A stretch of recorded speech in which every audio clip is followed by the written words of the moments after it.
Okay, y'all, I am so happy to have a good friend of mine. He is the former mayor of Richmond who is running for lieutenant governor. He's running for the Democratic nomination for lieutenant governor in the great Commonwealth of Virginia, the one and only Mayor Levar Stoney. Hey, Mayor, how you Hey, doing? Reece, what's up? How you doing? I'm good. I'm good. I'm happy that you are here because we ran into each other and I said, you need to come on the show so you can get these DMV votes, get these And, and, Virginia and you, votes. you know, Reece, I got to give you some props because the fact that you being a Marylander said the great Commonwealth of Virginia, I mean, I don't normally hear that from other Marylanders. So, hey, that made me You feel good. know, Okay. I figured I'd be a little technical, you know what Okay. I'm saying, since I'm on with the future lieutenant governor. So, and listen, I get all the Virginia commercials. Okay. I'm Okay. like, I thought we left the elections in the past, but Virginia knows how to just keep it going We have every elections office. every Yes, year in Virginia. yes. So you're going to probably seeing some here pretty soon. Right, right. Okay, well let's get right to it. So you're running for the Democratic nomination now. It was big news that Abigail Spanberger, is that you say her name? Bamberger. Yep. Nobody ran against her. She cleared the field, honey. Last time it was all kind of people running for governor, but I guess this time people was like, let me just take a chill pill. So she's set. Then we have Winsome Sears set as the gubernatorial candidate on the other side, but the lieutenant governor race on the Democratic side is very much contested. So let's start off with why you're running to be the lieutenant governor.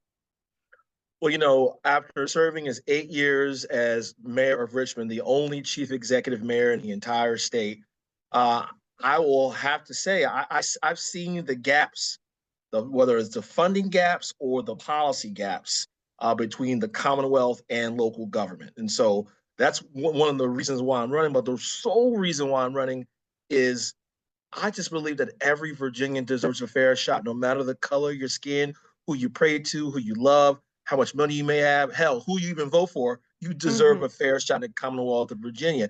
And the Commonwealth in which I grew up in, I grew up raised by my grandmother, my father, born to a couple of teenagers. That Commonwealth I grew up in gave me an opportunity to be where I am today. And I just think that that window of opportunity is closing for so many kids who are growing up in working poor families, just struggling right now. And so I think we need a leader in the lieutenant governor's office, in the executive branch, who's going to fight for the working class. That's why I'm running for lieutenant governor. For people who don't really understand the role of lieutenant governor, I know, like in Maryland, for instance, the governor and lieutenant governor run as a slate, but in Virginia, they run separately. Explain to people why the lieutenant governor position even matters for people who feel like, well, the governor said I don't need to go out to the primaries and vote. Well, we run separately, similar to the role that we see in California, where my good friend Michael Tubbs is running for lieutenant governor. Shout out to my man. Shout But out yeah, Mayor we run Tubbs. all separately. We run separately here, and here's why it's so important. The lieutenant governor is the presiding officer of the Virginia Senate. And right now, our Virginia Senate is 21-19 with Democrats at 21. You never know what's going to happen to a Democrat, whether getting sick or there could be a death in the family. You never know. And so the lieutenant governor could be the tie breaking Mm-hmm. vote on so many important issues that Virginians face. I think about whether it's the minimum wage or whether it's reproductive rights. You may need a Democratic lieutenant governor to come in and step in. Recently, it's been on issues of gun safety laws or on Mm-hmm. reproductive rights. That's why I think this is very important. Yeah, absolutely. So let's talk a little bit about your history as the mayor, because I'm all about receipts, not rhetoric. Now, I Okay. happen to know some of your receipts because I've done work, as you already mentioned, with the great mayor, Michael Tubbs, and you're part of Mayors for Guaranteed Income. So I know that you have the bona fides in terms of policy, but for the audience, let's talk a little bit about your receipts and why you aren't just out here just selling pipe dreams to people. Thank you, Reece. So, Reece, I'm running against a couple of folks who've been in the legislature. And here's the thing, I got Mm-hmm. nothing wrong. I have nothing against folks who are legislators, but I think it's you have when you are in local government and you have to not just say what you mean, but mean what you say. I think Yeah. that matters when governing Mm-hmm. at the statewide level. And so, over 8 years as mayor of Richmond, we saw poverty fall by 33% in my city. That's significant. There are more people, more homes, more prosperity, less crime, and less poverty. That's a big deal. And so under my watch, poverty fell by 33%. We attained a AAA credit rating as an urban locality, which is not easy to do, putting money back into the pockets of Richmond voters. Additionally, we saw new jobs arrive in the city. We built out the social safety net, guaranteed income. We pioneered it. We're the first in the Commonwealth to do so. We made transit fare free, saving money for our workers and for our seniors alike.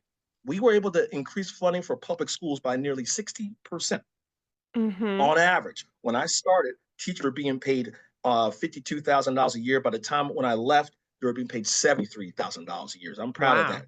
After school programs for every elementary school or every middle school. It keeps our kids out of trouble, away from gun violence, and puts some food in their bellies. And also, we make community college, free as well. If you graduate from our schools, from our high schools, we will pay your way to community college and provide you a guaranteed income as well. But now you did that under your tenure? That wasn't how it was before? No, that's not how it was before. That's what we did under the Stoney administration. So I'm proud of that. That's huge. That's actually really huge. I just want people to understand that wasn't like, oh, that's how it was. No, you came in and you brought free community college to graduating seniors. That's amazing. That's correct. And, it's like a flywheel effect. First, you get a small class of, people who sign up and say, I want to do this. And then people say, well, guess what? I went to community college for free through the Richmond Pathways program, and other folks start to join. So it's my hope that this thing will take off in years and years to come. But what many of your viewers and your listeners may know me for, Reecie, is what I did in the summer of 2020. And I ordered the removal of every damn Confederate monument in former capital of the Confederacy. And there were some people out there, as you may know, who said, oh, Richmond's best years had passed. The city was going to fall into the earth. The sun won't come up again. And the opposite happened. And you don't have to take my word for it. CNN listed Richmond as the best place to visit in the entire United States of America, and Travel and Leisure magazine said we're the best place to live in the Commonwealth of Virginia. So we made some significant strides under my tenure as mayor, and I think that is important, Reecie, for a role like this, because not only do I have the upbringing, right? I think it's important that those who want to get elected to public office understand what families are going through at this time. And I told my history of growing up in a working poor home where we struggled to make the rent and all, the struggle. Yeah. And then I have a body of work, though, over the course of the last decade. And then I have the energy and the passion, I think, necessary to fight Donald Trump and Elon Musk in this most critical time for not just our state, but for our country as well. Right. Absolutely. Absolutely. I mean, your record is so impressive. And talk a little bit about how, the mayor is an executive role, but you still have to deal with other local elected officials. So talk about how you have that experience as well and how that would help in terms of your role with the state legislature. Well, when I first became mayor, I did something that normally mayors don't do, right? In Virginia, we have what we call independent cities. These cities are independent from the counties. It's a little bit different than what goes on in Maryland, right? And normally the city's somewhat isolated in this region. And I said, I'm going to break down the walls and create a relationship between our friends who are out in the counties. So I got elected at 35 years old. I was the youngest mayor ever elected in Richmond's history. I drove to the counties and sat down with their leaders before I was even sworn in as the mayor, because I wanted them to know that I'm not going to be pro-Richmond. I'm going to be pro-Richmond, the Richmond region as well. And guess what? The leaders in these different counties, they weren't simply just Democrats. They were Republicans as well. And I recognize that when the city is doing well, the entire region is doing well. And if you look at Richmond today versus what it was a decade ago, we are all doing far better than we once did, what we're doing. And I think that's a credit to the relationships made and we built for regional cooperation. Yeah, relationships are so important in politics. A lot of people don't really realize that because, if if you've cultivated relationships and you're a person that people feel like you can depend on, that's going to benefit the people of your locality, of your state, or whatever the situation may be. And I think that shows up in the fact that you have so many endorsements in your race. So talk a little bit about some of the people who are backing you and what that shows about the strength of your campaign. Yeah, I have over 100 plus elected leaders, former elected leaders from throughout the Commonwealth of Virginia supporting my campaign. And number one, it begins with the fact that they know me. They know my character. They know my work. I've been involved in Democratic politics in Virginia for over 20 years. I started from the bottom by knocking on doors, getting folks out to vote in tough areas around the Commonwealth, whether rural or in urban settings. And I rose my way up the ladder. And at 26 years old, I ran the state Democratic Party as its executive director when President Obama was on the ticket when he won Virginia for the first time in 44 years. And over the many years, I served Secretary of the Commonwealth, where I led the transformation of the restoration of rights process, restoring rights to former offenders, returning citizens, over 200,000 right here in the former capital of the South, here in Virginia. So I'm very, very proud of that. And what I recognize is not only do you need a coalition to win, Reece, you need a coalition to govern as well. And I think that's what folks miss sometimes, right? Yeah. You don't do the exercise of a campaign just to win the election. You also need these same folks in order to govern when you are elected. So I'm grateful for the support I've garnered all across the Commonwealth. It's a broad-based coalition.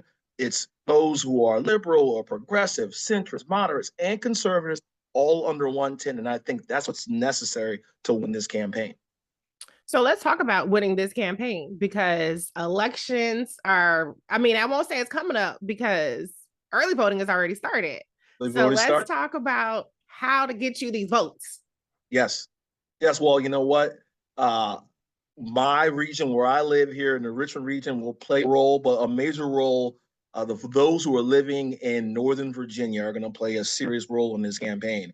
Every vote will matter. And so I'm spending a lot of time on the weekends in Northern Virginia, in Fairfax County, Arlington County, Loudoun, Alexandria. I'm in churches every weekend as well. I also believe that, you know, in an election like this, the African-American vote can really turn the tide for a specific candidate. And right now, I have enjoyed that sort of support in the Richmond region for a long time. I want to replicate that in region after region throughout the Commonwealth of Virginia as well. Here's the thing. I know that folks are, I guess, they're a little uneasy about what happened in November, that Kamala Harris lost. People are still experiencing despair. Some of the folks are still grieving, but we got to shake that.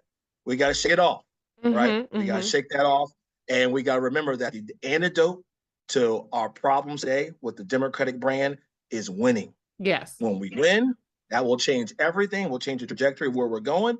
And in Virginia, since we're the first up, we win today. We take that energy into 2026, and we win in 2025 and 2026. We have to deliver. I think what I'm hearing from Democrats from all across Virginia is when y'all have all the power, right? Statewide offices, governor, lieutenant governor, AG, the House, and the Senate. We want y'all to deliver. And y'all not have to worry about us. Y'all won't have to worry about us, being in despair or being unlikely to vote. We have to deliver. So that's my two-part, prescription for Democrats: win and then deliver. Right. Let's talk about just the state of where you are. Let's keep it real. How good are you looking out there? Do you need some help? Like, what's going on? You need some people volunteering, donating? What's tea? You gotta let us know. Well, internal poll, because we felt good about what the poll said, and the poll said that we were up. We were up by 6 on our nearest opponent, but we take nothing for granted because there are a ton of people who are undecided right now. And so right now, campaigns are about people and they're about resources, right? And so, yes, I need folks to go to my site, levarstoney.com. It's LEVARSTONEY. Some people want to spell it LA sometimes. It's LEVAR.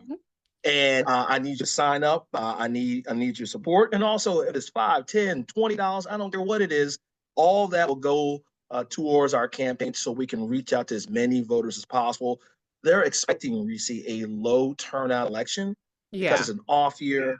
It's 2025. It's the middle of the summertime. And folks are like, well, no one's going to show up, but I can guarantee you this. If we reach a number of voters, no matter where they live in the Commonwealth, I think our message will drag them to the polls. Right. I love what you said. We got to shake it off. I think it's really, really important for us to recognize that we have the capacity to get the people that we want in any of these offices. But right. You have to activate that capacity. If you at home, you're not activated. No. That's the problem in 2024. 9 million people stayed home. So we need to be being on Instagram and creating a reel is not going to be as impactful as you going out and casting your ballot, right? And you know, embracing the franchise. And I think there are too many people in our lineage who have fought for these rights, and for folks to just, you know, say, you know what, I can sit this one out, and say that trying to say they're going to punish Kamala Harris by sitting this out. At the end of the day, you're only really hurting the greater all of us. At the end of the day, the takeaway I have is Democrats need to listen to what people want. Mm-hmm. What are they struggling with right now in this very moment? And a lot of times they'll say, I'm struggling with rising costs, right? My rent is going up and up and up. There's 1 million renters in the Commonwealth of Virginia, and over half of them today are spending more than a third of their annual income on housing costs. That's a problem. We should listen and find solutions to what their problems are, instead of us telling them what they should think their problems are. Yeah. And I just have to give you another shout out, because you have done that work, particularly, and before you, I just want to talk a little bit about Mayors for Guaranteed Income, because I think, you know, one of the things that's going around right now is, you know, Bernie's and AOC are out there barnstorming the country. And there's now more talk about the working class and the need to support the working class and get the working class vote. And you actually had, you were one of the mayors and Mayors for Guaranteed Income, and it was Michael Tubbs who actually put that in action. I know Andrew Yang had math, he had a slogan, but it was a Black man, Michael Tubbs, who actually put this program in action. I just want you to talk about the importance of recognizing that we do have to not just talk to, but we have to put forth tangible evidence of how we are reaching people who are in the working class. In addition to, we always talk about the middle class. I'm middle class and above, but the actual working class. So talk about the support that you provided for working class people in Richmond. Well, you know, when Tubbs came up with the idea that he's going to create Mayors for Guaranteed Income, and he called me one of the first ones, I was like, I'm with you, right? I mean, we just saw, we were in the middle of the pandemic, and we saw what those stimulus checks did for families who could potentially fall in through the cracks. And I come from a family like that, you know, being raised by my grandmother on her Social Security check. My father was working as a janitor. I was the kid who was responsible for the finances of my home. So what I would do is, my grandma would say, hey, boy, check what's in the bank by the end of the month. And so back in the day, for some of these young folks, we didn't have a computer at home. I would dial the number and listen for the automated, and be like, and they was like, you have $20 remaining. And it was, you know, it was like the 25th of the month. And I would have to go to my grandmother and say, Grandma, we got $20 remaining in our account. And you know how Black grandmamas do. She was like, we're gonna make it work, baby. Don't worry about it. She took on all the stress and anxiety of worrying about whether or not we were going to be fed. And she said to me and to my brother, y'all don't worry about it. Y'all just go to school and get your lesson. That's the sacrifice that working families are making all across America, but particularly in my city. There were a number of families I met who reminded me of my grandmother and my father. And here's the thing. A lot of folks out there, Republicans particularly, act as if these folks are looking for a handout. No, they're not looking for a handout. They're looking for a hand up. And what better hand up than guaranteed income that essentially gives these folks in our own communities a floor, so they're not falling through the cracks. And folks don't recognize this. It's more costly for a resident to fall through the crack than actually giving them a floor. And what I've learned is that once you give them that floor, they say, you know what, well, maybe I might be able to stop working my second job and go get a credential so I can level up my career. Maybe I can start going, spend some time with my family, go to their games, and so my kids know that I'm present in their lives. There's so much, the extra impact beyond just giving them $500 a month is, I think you really can't account for it. And so back in Richmond, I've always focus my agenda on economic mobility. How can we Mm-hmm. ensure that these families can rise up the economic ladder? Having guaranteed income, our program called Richmond, Resilient Richmond was one of our programs. But we put together a whole suite of different programs that allow for families to get good paying jobs so they compete in this 21st century economy. I think that's very important right now. This is the way that I need for Democrats to talk to people. And that's why I thought it was so important to cover that. Okay, so before you go, there's a little drama on the Republican side. Okay. You've been following it. You've been following it already. I keep my ear to the streets. And so I saw a little bit of drama on the Republican lieutenant governor side. Yeah. What can you tell us about? I mean, are you like, what's going on? Y'all just cannot ever get it together, which is maybe good for y'all, the Democrats, but what's going on with that? What do you want to say about that? Let's just say this. Number one, it's wild to watch the Republican Party having this sort of infighting. They have their ticket set, right? They got Winsome Sears, who's extreme. They got John Reed, who's the lieutenant governor candidate, extreme. And they got Jason Miyares, who's our sitting attorney general, extreme. They have an extremist ticket already in place. Yeah. And Friday, this whole story broke about the governor, Youngkin, asking the lieutenant governor candidate to step aside. And there are a lot of questions that are still unanswered. And I think Glenn Youngkin needs to answer some questions for the public. I think John Reed needs to answer some questions as well. A lot of questions are unanswered, and these are not questions for the Democrats to answer. These are questions for them to answer. And right now, what I'm hearing from Virginians is they still have a lot of questions. And so it's my hope that Glenn Youngkin and John Reed help us all out and answer these questions. People want to know. Period. If you run for office, then you got to people want to know. Get in front of the people. Tell people what's what. Yeah, inquiring minds want to know. Exactly. I ain't want to gossip. You ain't heard that. Inquiring minds want to know. So yes. The chaos we see in DC, we're starting to see a little bit of that same chaos right here in the Commonwealth of Virginia. So I can't wait to get on the ticket and help Abigail Spanberger get elected governor. Absolutely. I'm impressed by you because you are a bridge builder, you're an innovator, and you really get it from a deeply personal level. And you've always had this boss energy and this but there's also down home kind of energy and just get stuff done. So I feel like people should be hearing, you just get stuff done. So I'm putting my stamp, on Mayor Levar Stoney. So y'all out there, early voting has already started. Get your ass out and vote. He's not saying that. That's me saying that, okay? Because I love y'all. So I'm going to say get your ass out and vote. And if you want to help and support Mayor Stoney's campaign, I'm going to let you give your website again, Mayor Stoney. Yeah, the website is Levar Stoney, LevarStoney.com, LevarStoney.com. And actual election day is when? Election day is June 17th, Tuesday, June 17th. Early voting is open, so find your early voting site as well. You can go to our site for that information too. Okay. Now, Juneteenth is right around the corner from June 17th. Right. So yes, let's make sure that when I come back after Juneteenth, that we celebrating a Black man by the name of Levar Stoney as a lieutenant governor candidate for the Democratic Party. Mayor Stoney, thank you so much for being here on the Reecie Colbert Show. You're welcome to come back. If you got to come back before Juneteenth, before election again, we'll have this conversation again. I might be back. Okay. All right. You take care. All right.